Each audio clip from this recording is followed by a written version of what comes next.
వాహన ఇండస్ట్రీ ఇక్కడ 2014-19 మధ్యన ఈ లాహం ఇండస్ట్రీ అని చెప్పి గోవుల్ని బఫెల్లోస్ని కట్ చేసే ఫ్యాక్టరీ ఒకటి స్టార్ట్ చేశారు. సరే, పర్మిషన్స్ అన్నీ కూడా తెలుగుదేశం టైంలో రావటం జరిగింది.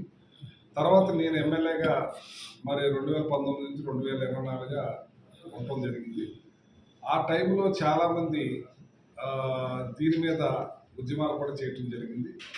ఆ ఉద్యమాల్లో టైంలో నా దగ్గర కొంతమంది రావటం జరిగింది. మరి నాకు ఆ టైంలో కూడా నా మీద కూడా అపవాదులు కూడా వేశారు.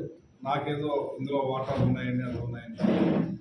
ఎట్టి పరిస్థితుల్లో కూడా దాన్ని నడవనివ్వకుండా అధికారులతో మాట్లాడి, కలెక్టర్తో మాట్లాడి, పొల్యూషన్ అధికారులతో మాట్లాడి, ఇది ఇళ్ల మధ్యన ఉంది కాబట్టి ఎట్టి పరిస్థితుల్లో ఒప్పుకోవని చెప్పి దాన్ని ఆపించడం జరిగింది.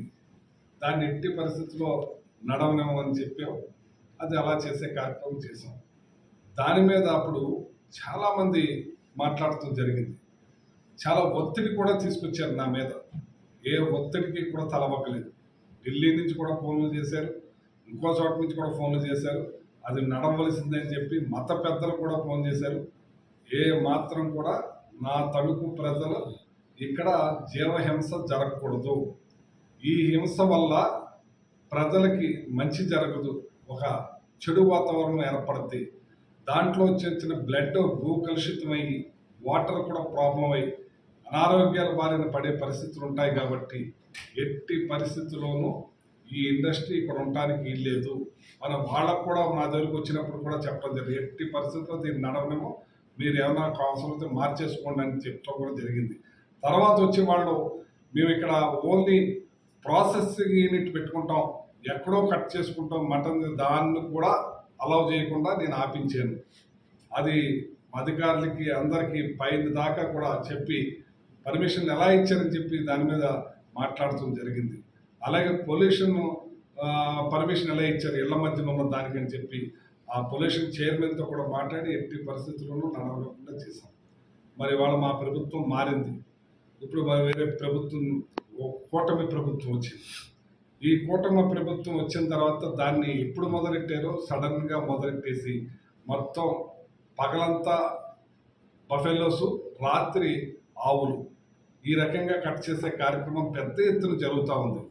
చాలా పెద్ద ఎత్తున చాలామంది మహిళలు ఫోన్ చేస్తున్నారు, పెద్దలు చాలామంది వచ్చి కలుస్తున్నారు నన్ను. బాబు, ఇది మా ప్రభుత్వం కాదు, ఇది ఉన్న కూటమి ప్రభుత్వం కాబట్టి ఆ ఎమ్మెల్యే గారిని కలవండి, మీరు మాట్లాడండి. నేనైతే నా టైంలో చెప్పిన కానీ నేను కలెక్టర్తో మాట్లాడాను, పొల్యూషన్ అధికారులతో మాట్లాడాను, పొల్యూషన్ పర్మిషన్ ఇచ్చిన వాళ్ళతో కూడా మాట్లాడి దాన్ని ఆపించడం జరిగింది. చేత మీరు లోకల్ ఎమ్మెల్యే గారిని కలవండి అని చెప్పడం జరుగుతుంది. రాత్రి కూడా చాలామంది ఫోన్ చేశారు, వాళ్ళకు కూడా చెప్తుంది. దీని మీద ఇమీడియట్లీ చర్యలు తీసుకుని ఈ కూటమి ప్రభుత్వం, ఇక్కడున్న ఎమ్మెల్యే గారు దాని మీద ఆపి మన తణుకు ప్రజల హింసని మంచిది కాదు కాబట్టి ఈ ప్రజలకి, అలాగే ఈ బ్లడ్ కలుషితమై వాటర్ అంతా పొల్యూషన్ అయ్యే కార్యక్రమం ఉంటుంది కాబట్టి ఎట్టి పరిస్థితుల్లోనూ దీన్ని నడవలేకుండా ఆపాలని చెప్పి నేను కోరుతున్నాను. ఎవరైతే నాకు అడుగుతున్నారో వాళ్ళందరికీ కూడా నేను సపోర్ట్గా ఉంటాను. ఇది నడిపించే బాధ్యత మరి నడవకూడదని ఈ బాధ్యతని మరి ఎమ్మెల్యే గారు తీసుకుని దీని మీద ఇమీడియట్లీ వాళ్ళ అధికారులతో మాట్లాడి దీన్ని ఆపించే కార్యక్రమం వెంటనే చేయాలని చెప్పి ఆయన కోరుతున్నాను మీ అందరి తరఫున. అలాగే ఇక్కడ చాలా దొంగతనాలు జరుగుతున్నాయి. మొన్ననే పోలీసులు కూడా సస్పెండ్ అవుతుంది జరిగింది. ఎందుకంటే ఒక వెహికల్లో గేదెలు, మన దగ్గర గేదెలను పెంచుకునే వాళ్ళు ఎక్కువ, గేదెలతో పాల మీద వ్యాపారం చేసుకునే వాళ్ళు ఎక్కువ. ఆ గేదెల్ని దొంగతనంగా తీసుకొచ్చిన 10 నిమిషాల్లో ఆ మిషన్లో పెడితే 10 నిమిషాల్లో చర్మానికి చర్మం, బోన్స్కు బోన్స్, మటన్ సపరేట్ అయిపోయే కార్యక్రమం ఉంది. కాబట్టి దొంగతనం ఎక్కువ పెరిగిపోయే ఆస్కారం జరుగుతున్నాయి కూడా. మన నియోజకవర్గంలోనే పెద్ద ఎత్తున మన గేదెల దొంగతనాలు 100-125 జరిగినాయని చెప్పారు. దాని మీద పోలీసులు కూడా సస్పెండ్ అయ్యారని తెలిసింది నాకు.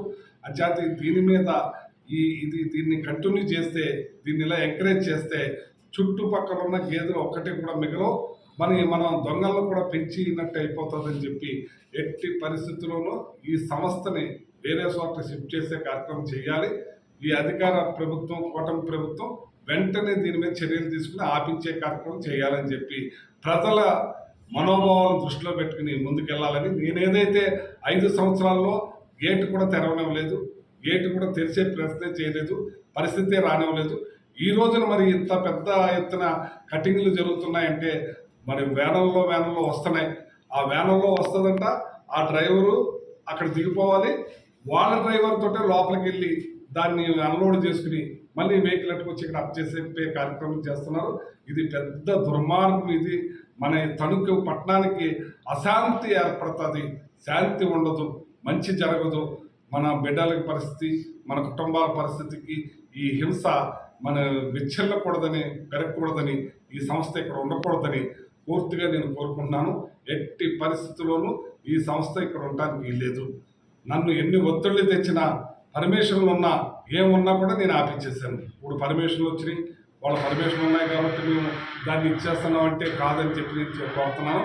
పర్మిషన్లు ఉన్నా దాన్ని మన ఊరిలో, మన ఇళ్ల మధ్యన, మన తణుకు పట్టణంలో ఆ హింస జరగకూడదు కాబట్టి మీ ప్రభుత్వం, మీ అధికారులతో చెప్పి దాన్ని వెంటనే క్లోజ్ చేయించే పని చేయాలని చెప్పి నేను కోరుతున్నాను. ఎట్టి పరిస్థితుల్లో ఈ కూటమి ప్రభుత్వం, ఈ ఎమ్మెల్యే గారు వెంటనే చర్యలు తీసుకోవాలి, ప్రజలకి శాంతిని కలగజేయాలని చెప్పి నేను కోరుతా ఉన్నాను.